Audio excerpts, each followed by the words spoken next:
Following Speaker Mike Johnson's victory, it's full steam ahead for the Trump agenda. Joe Biden garners outrage as he awards presidential medals. Plus, the media are finally addressing the scandal of the century. All that and more. I'm Bobby Eberle. This is the 13-Minute News Hour. God bless the United States of America.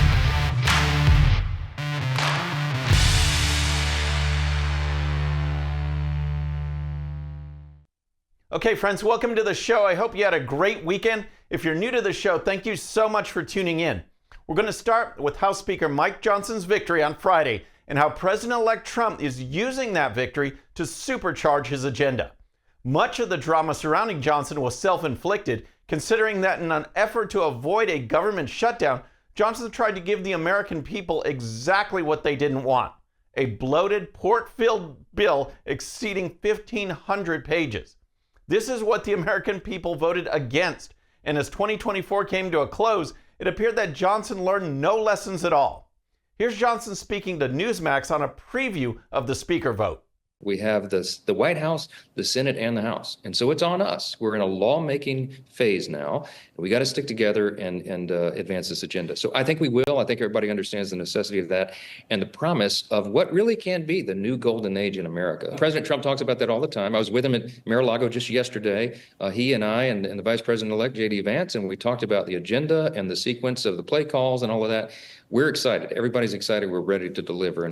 As Johnson called for unity among Republican House members, Trump was exerting his influence with House members and with the American people, posting on Truth Social on the day of the vote, "Good luck today for Speaker Mike Johnson, a fine man of great ability who is very close to having 100% support.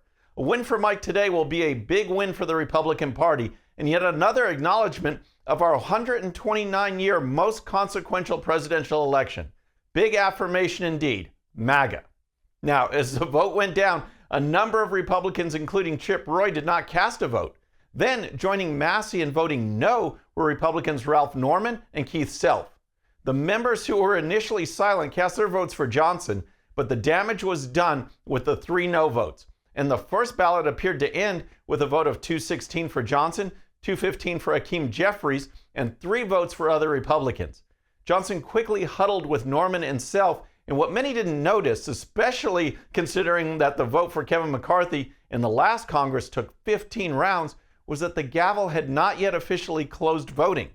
Following some deliberations, Norman and Self went to the podium and changed their votes while round 1 of balloting was still open, thus securing the win for Johnson with a vote of 218 to 215 to 1.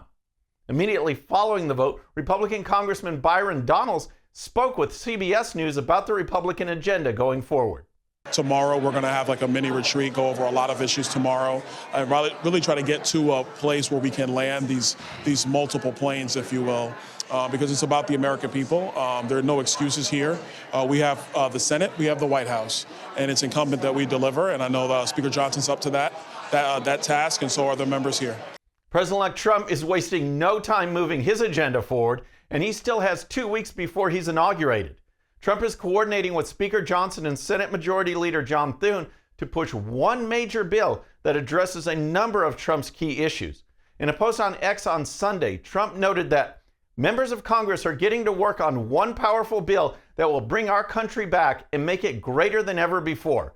We must secure our border, unleash American energy, and renew the Trump tax cuts, which were the largest in history. But we will make it even better. No tax on tips. It will be made up with tariffs and much more from countries that have taken advantage of the U.S. for years. Republicans must unite and quickly deliver these historic victories for the American people. Get smart, tough, and send the bill to my desk to sign as soon as possible. Make America great again. The team is now in place.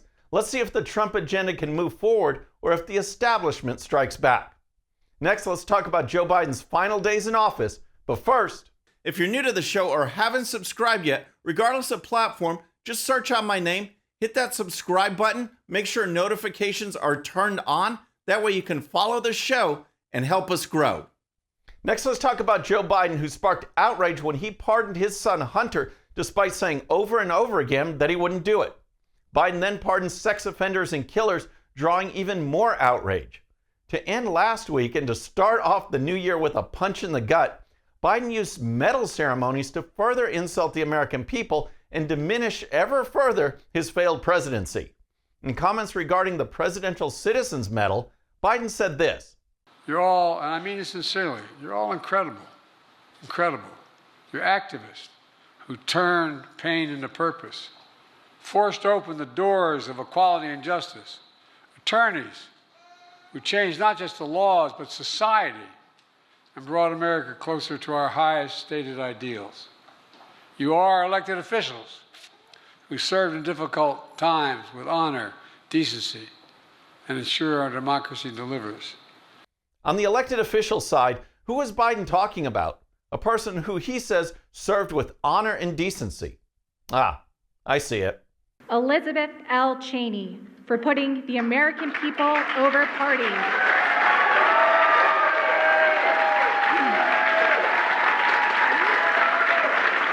Putting the American people over party. Wow. But Biden wasn't done. Not even close. That was the Presidential Citizens Medal. It's the second most prestigious award given by the president to a civilian. But the top award is the Presidential Medal of Freedom. And certainly that would be above politics, like giving a medal to Cheney, right? Here's part of Biden's opening comments. You answer the call to serve and led others to do the same thing. And you defend the values of America even when they're under attack, which they have been of late. Together, you leave an incredible mark. And I mean this sincerely, this group up here, you leave an incredible mark on our country with insight and influence that can be felt around the globe. Now, who would receive such an incredible honor? After all, this is America's highest civilian award. Hillary Rodham Clinton. Just mind-blowing. In addition to Clinton, Biden presented medals to George Soros and Bill Nye, the left-wing anti-science guy. Take a deep breath, friends. There's only 2 weeks left. Next, let's talk about what is possibly the biggest political scandal of our lifetime. Now, leading into Biden's term, an argument could be made that the biggest scandal was the collusion and coordination among members of the media and government to suppress news, censor voices, and intimidate citizens in order to influence a presidential election. That's pretty serious stuff. But we saw after that, what we saw then is just shocking. We saw a shadow government in action, a puppet at the helm being controlled by others. We saw the massive cover-up by the media, Democrats, and members of the Biden administration regarding the mental capabilities of the commander-in-chief. Over and over again, we heard White House Press Secretary Karine Jean-Pierre address the media with something like this. I've spent countless hours with this president, whether in the Oval Office or on the road. And I have to say, he's sharp, he's engaged, he pushes us for information. Meanwhile, Americans would see Biden in action. They'd see him staring off into space or saying he talked to someone recently who had been dead for years. We saw Biden just wander off.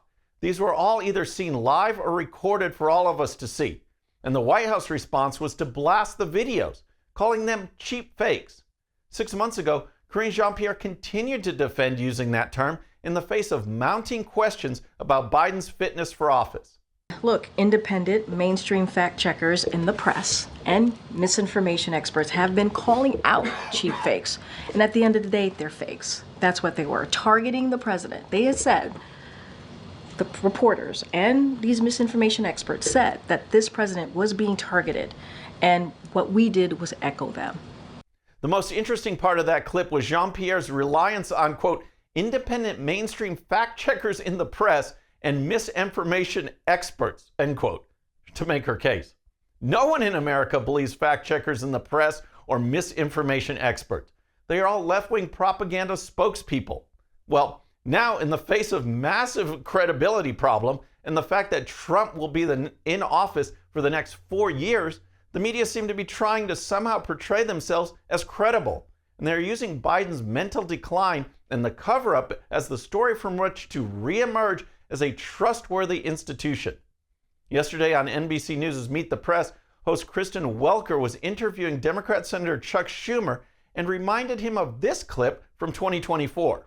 I talk to President Biden, regularly, sometimes several times in a week, or usually several times in a week.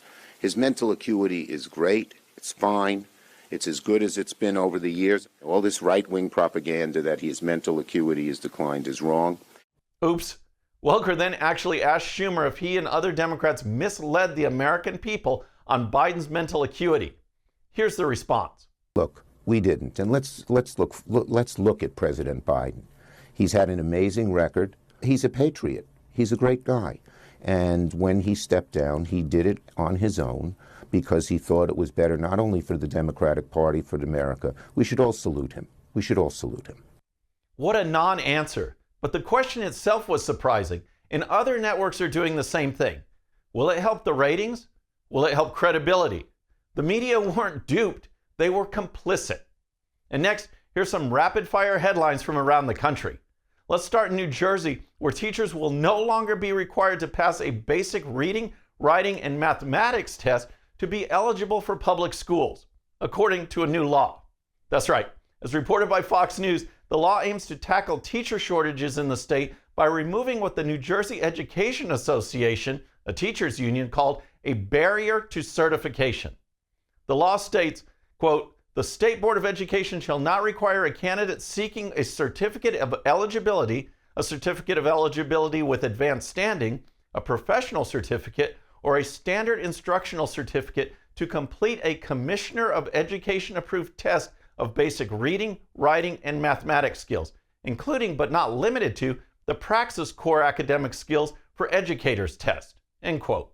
Hey, who needs standards when you have indoctrination? Next, Washington State Democrats accidentally leaked their radical tax plan to the entire upper chamber in Olympia. According to Seattle-based radio host Jason Rantz, the Democrat tax plan includes major property tax hikes and a new 11% tax on firearms and directly contradicts the state Democrats' campaign promises. As reported by the Gateway Pundit, the document lists proposed figures for an 11% tax on ammunition and firearms, reclassifying storage unit rentals as retail transaction, and a lift on the property tax levy lid for certain Washingtonians. A PowerPoint slide highlighted by Seattle radio host Jason Rantz described the, quote, "best ways to talk about taxes with a chart of do's and don'ts for lawmakers." Oops, just more Democrats being Democrats. And finally, as reported by WSJM, some 400 acres of forest land are set to be destroyed in Michigan in order to make way for solar panels. That's right, the left-wing environmental lobby wants to clear out trees in order to protect the environment. WSJM quotes Republican State Representative Ken Borton as saying, "I'm hearing from many of my Democrat friends, people who believe in climate change, that they realize that for them to cut down all these trees is absolutely going the wrong way. Sometimes you just have to scratch your head." Friends, that's our show for today. I hope you enjoyed it. Remember, today's show's one sheet is available to Patreon supporters using the link in the description. The one sheet gives you the links to all the videos and stories used on today's show, so you can dive even deeper into each issue. And with that, our next show will be Wednesday evening at the usual time. Until then, I'm Bobby Eberle. This is a 13-minute news hour.